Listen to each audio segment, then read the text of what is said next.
Hey, welcome back to NM Classroom. So now today's class we discuss the second unit of the first element, why we should manage workplace health and safety. Out of this, the second unit is called regulating health and safety. From the name and title itself, it indicates there are some bodies or governance or associations or kind of agencies are ready to regulate health and safety in the workplace. So by regulating health and safety in the workplace, here the most used sophisticated standard is an international standard introduced by International Labour Organization, which is an agency of UN, and most of the countries are members in it. So what would happen when a paper or a new regulation is published by ILO? All the member countries are obliged to obey all these regulations. Unless otherwise, that will affect the health and safety management system of the organization. So hey dear friend, according to International Labour Organization, which has published Convention 155 and Recommendation 164 as indicating the responsibilities of employer and the responsibilities of the employee.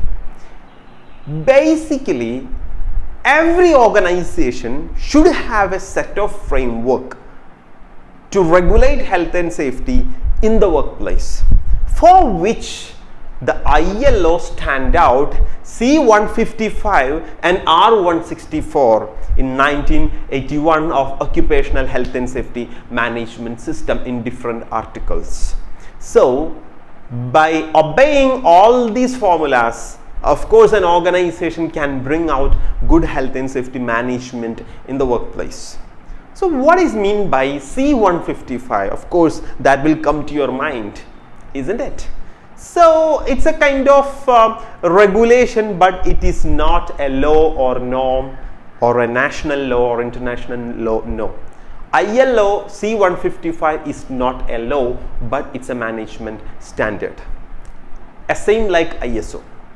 So here ILO published C155, which describes about the basic policy of health and safety management system.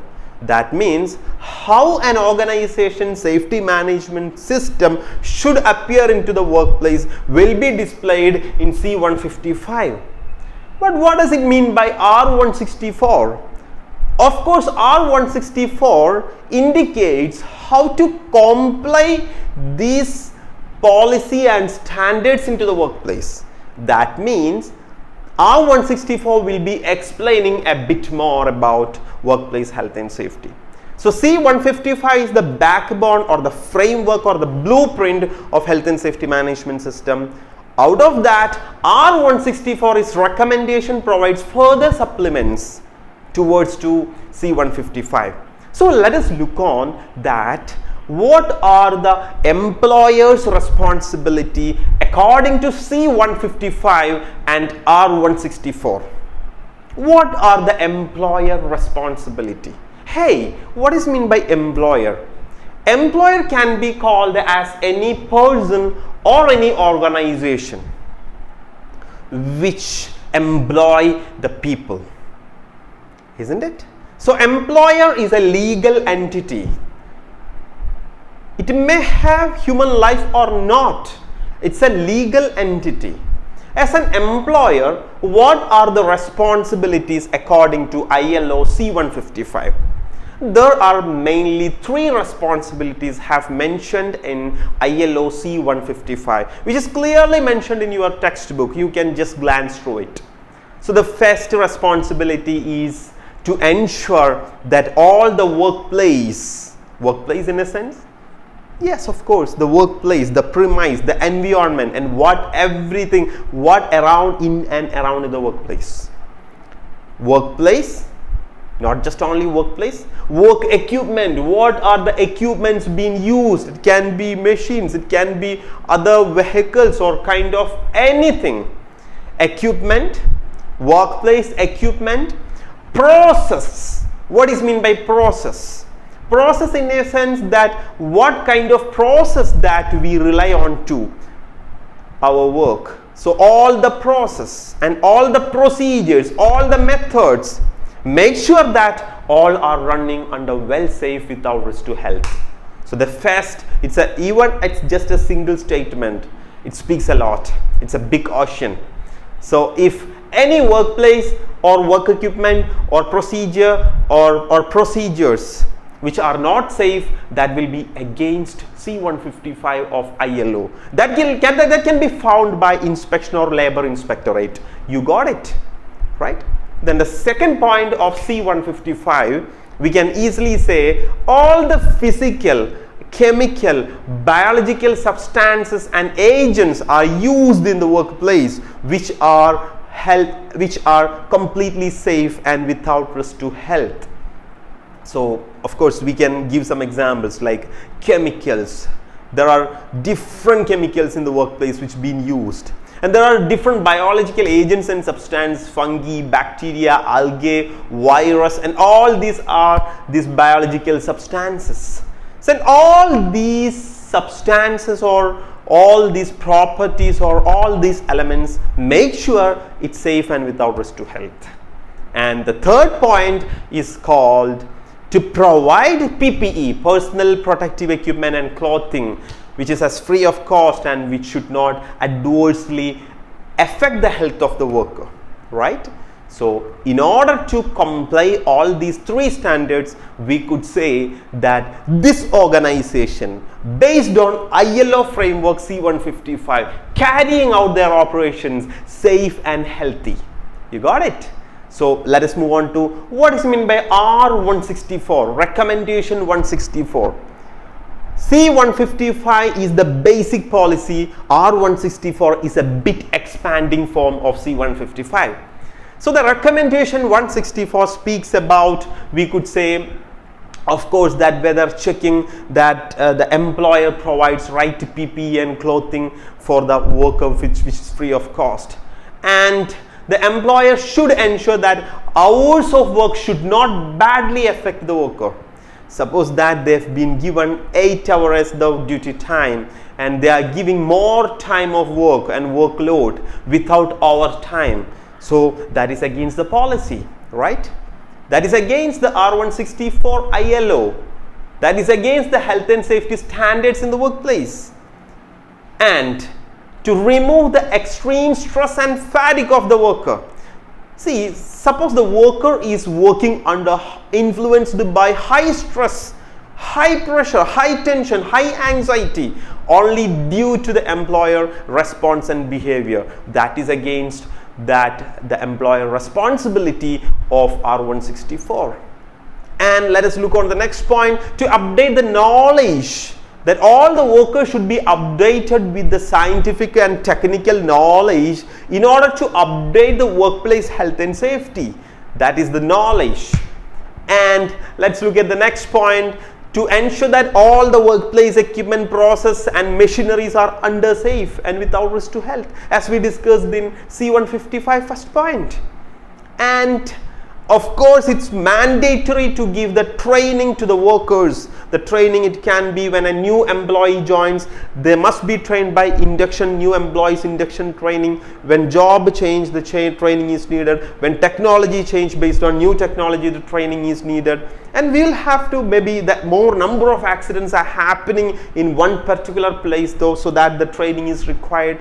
So providing adequate training is the responsibility of the employer. And not finished. And providing the supervision. What does it mean by supervision? Supervision is the monitoring the workplace to ensure that whether the work's going very smoothly and the work is moving very fast and the work is moving under health and safety standards. Existence of a good supervision will improve the workplace behavior, isn't it? So if there is no supervision, definitely that is against ILO R164, and can be called as last point, that every organization should set their health and safety standard based on the size and nature of organization. You got the point. If an office premise doesn't need much more safety precautions, but a chemical industry or a plant or an oil extracting company definitely require more number of good standards of health and safety. So when we set out health and safety standards in the policy, it must be suitable to the size.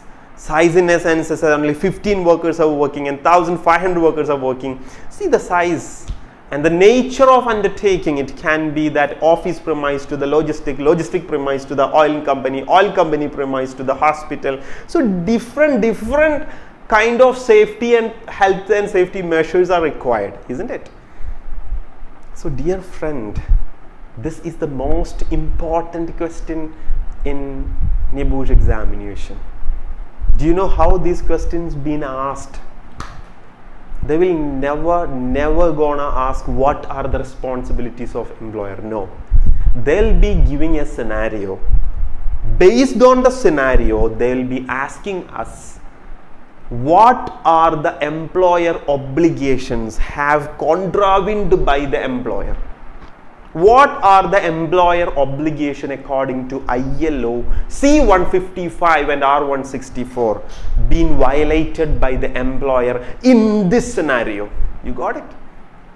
So when we read out the scenario, when we go through the scenario, we come to know that yes, they are not providing training. You can read from the scenario. If you find the scenario, okay, there is no training provided, of course you can write, out of this context, I can say that they have not provided the training, which is obviously it's a violation of ILO R164. The answer is finished. And when you just go through the scenario, next paragraph, you find that a machinery being used in an improper way without supervision. Of course, you can write that point also. So, first of all, we should understand what are the employer obligations based on C155 and R164. Based on this knowledge, which is completely written and given in your textbook, you can open up your textbook, you can open up your internet source, you can Google it from anywhere, but it must be matched and integrated with scenario, and the answer should be in your own words. It shouldn't be never a copy-paste answer which will be plagiarized and you'll be getting malpractice. Hey dear friend, you want to pass and I can make you it. So moving to the next portion is, as I said that employer responsibility, there is also employee responsibilities. Employee health and safety responsibilities. What can be called employee health and safety responsibilities? According to C155, Convention 155, Occupational Health and Safety Standard by ILO, the responsibility of employer is only one, which is 100% cooperate with the employer in order to maintain good standards of health and safety. That is the only one responsibility of C155, but 100% cooperation means, that means it contains all, isn't it? So what are the responsibilities according to R164? It clearly mentioned that all the workers, first of all, should take care of their own safety first. On safety first, right? I should manage my safety, isn't it?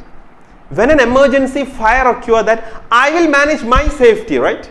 And others. When I'm performing a work, maybe I'm drilling or grinding, I should take care of my own safety. How I can take care of my own safety?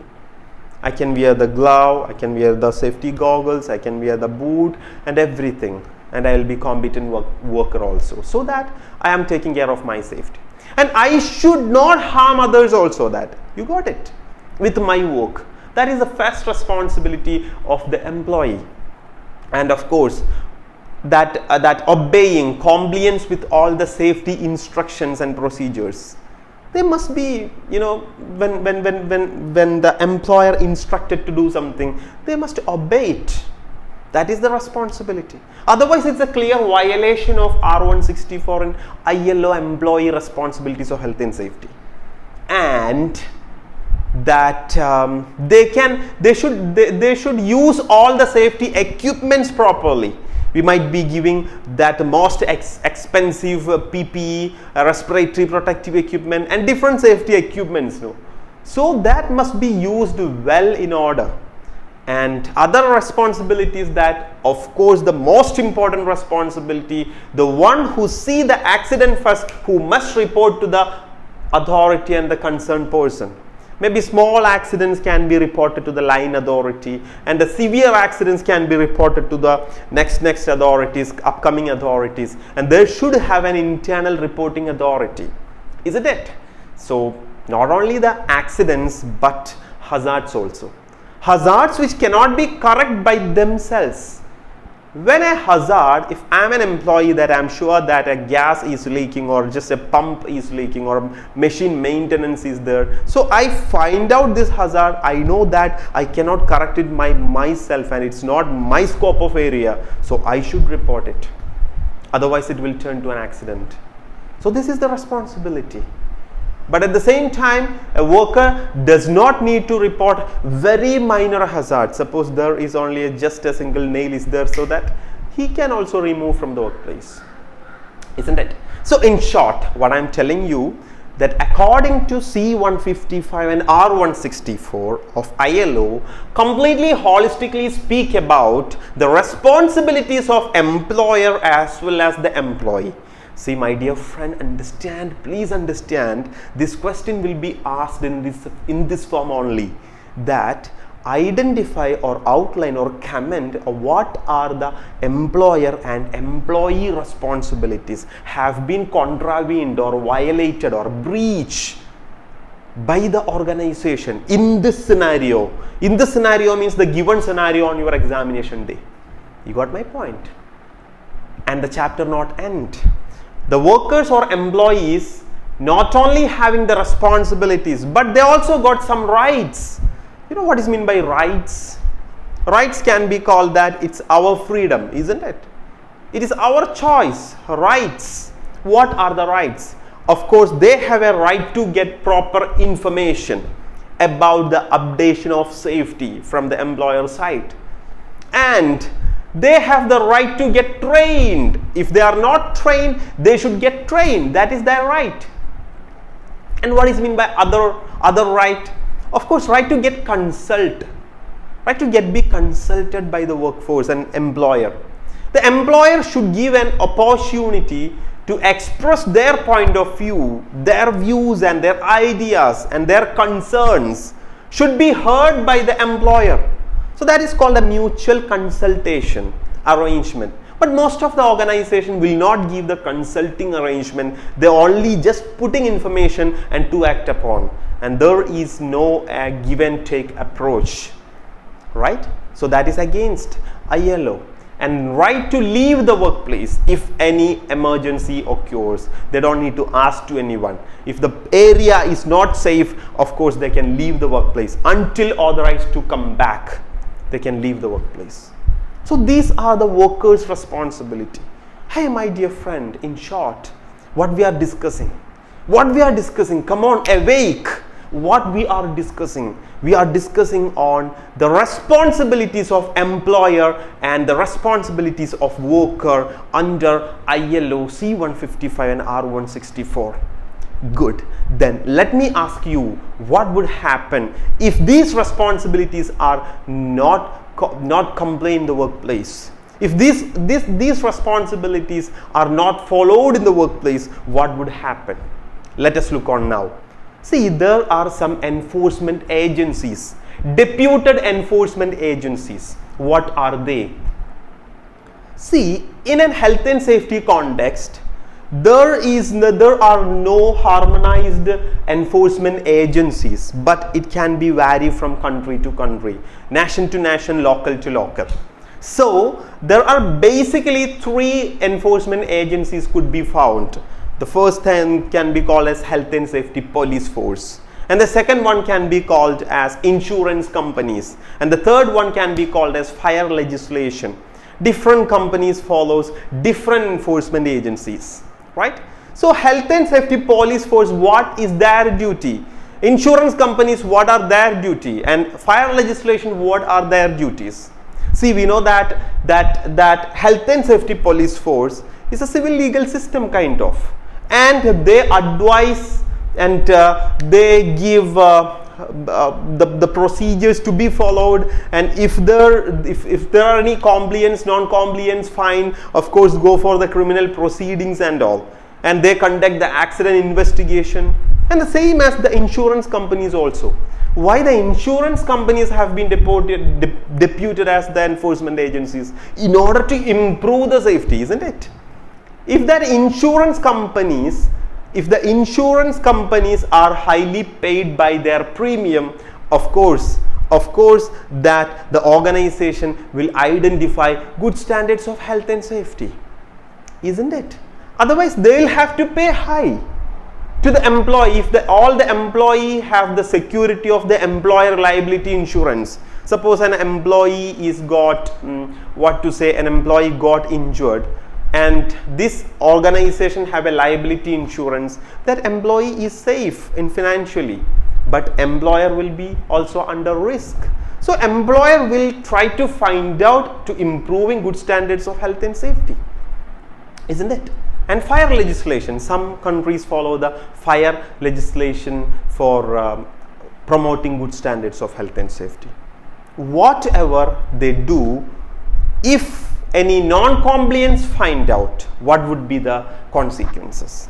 See, suppose if there is no safety in the workplace, what would be the consequences? The consequences basically can be criminal consequences and compensation consequences. What is the difference between criminal consequences and compensation consequences?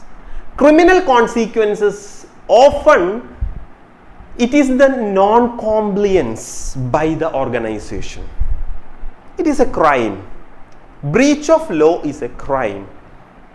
It is found that this organization violated the law, legislation. So they did a crime.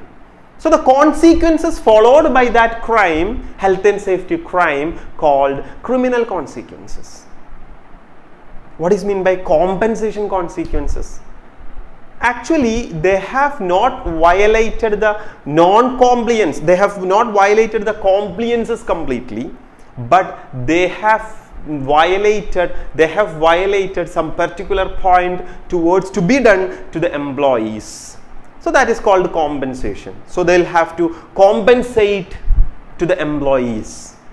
So the comparing criminal and compensation consequences, of course, criminal consequence is more dangerous, but both are cost to the organization, right? So criminal consequences can be different forms. Formal enforcement action. It would occur in a formal enforcement action. What is meant by a formal enforcement action? Formal enforcement action, there are two contexts. See, if a company or organization violated legislation and they create a massive accident and many people died, so that the enforcement team will take a formal action. That means either completely shut down and close down all the operation, or they'll be giving some time to improve their areas of work, and only after which they can start their operation. That is called a formal enforcement action. And some actions, organizations will be prosecuted. What is meant by prosecution? Of course, as a successful prosecution in the court, criminal court, will lead to fines, multi-million fines. And sometimes the people inside the organization also will be prosecuted along with the organization. So that is meant by the person can be imprisonment or will have to pay huge criminal fines. So whatever it is, it's most complicated and most dangerous. We can never come back from that shock and backlash. So in short, criminal consequences. Then move on to the compensation consequences. It is not for the non-compliance met by the employer, but it is for some standards they have violated. towards to the employees. It can be called as two types, fault based and no fault based. Fault based and no fault based. Fault based compensation consequences, of course there should have a civil court. There should have the employee should prove employer shown the negligence to employee, and they should argue maybe by a lawyer, by the help of a lawyer. And once that it is under civil legal system, once it's done, of course they'll have to provide the compensation, adequate compensation to the employee, isn't it? So you can see the best practices in UK and New Zealand. So the best compensation practices can be found. But at the same time, no fault system is that you don't need to prove any negligence, but the panel of experts will be deciding. It is not under civil legal system. It's a compromising no fault based system. So it can be seen in Sweden. Okay, so this is all about compensation consequence. And just understand, when an organization or employer not followed the prescribed standards of health and safety under legal framework, will have to undergo these kinds of consequences, which can be either criminal or compensation consequences by enforcement agencies. So this is all the total summary and essence of these areas. So before that, we have discussed that what are the things to be done by the employer and employee according to C-155 and R-164 as in the terms of responsibilities, isn't it? You see, these all are interconnected, isn't it? It's all are interlinked. So let's move on to the last portion of this unit. Is about the same like ILO. There is another standard called ISO. You might have heard about it before. ISO is also a management standard. It's not a law or governance. It's a management standard, most practicing management standard in the world. So ISO is called International Organization for Standardization, isn't it? So we see many kind of standards. 9001 is quality management standard, and 14001 is an environmental standard, and 12100 is an supply of technical machinery standard, and 45001 is an best occupational health and safety management standard.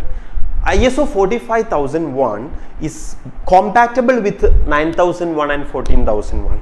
So when an organization is accredited by ISO 45001, we could say that yes, this organization follows good standards of health and safety in the workplace, right?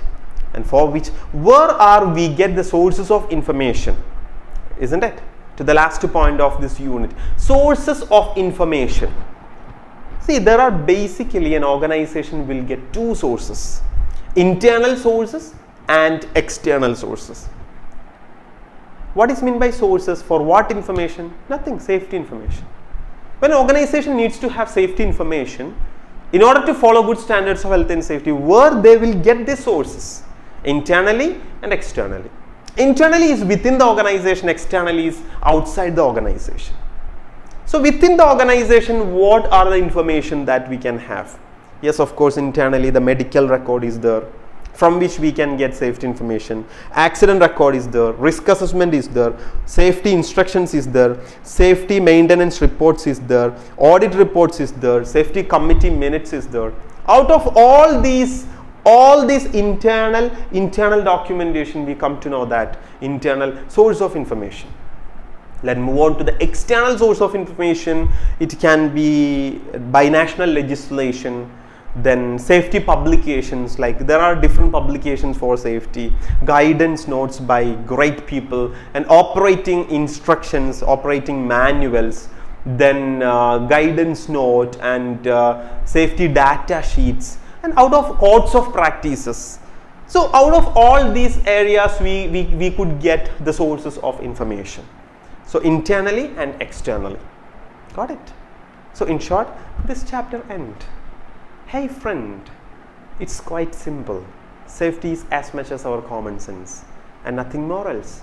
Just only thing is that if you understand the concept, If you comprehend the concept well, you can pass the exam. Okay, so for which understand this unit is completely speaks about responsibilities of employer and employee, and if they are not following these responsibilities, what would be happening to the organization. That is all the whole summary of this unit. And you don't need to go to the line by line, note by note, and having hectic study schedule. No, nothing. Just understand.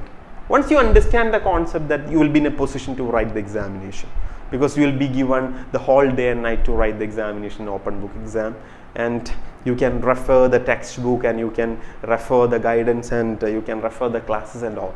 Okay, so just recap this unit completely, and wish you all the very best, and we'll be meeting you for the last unit of this element soon. Thank you so much.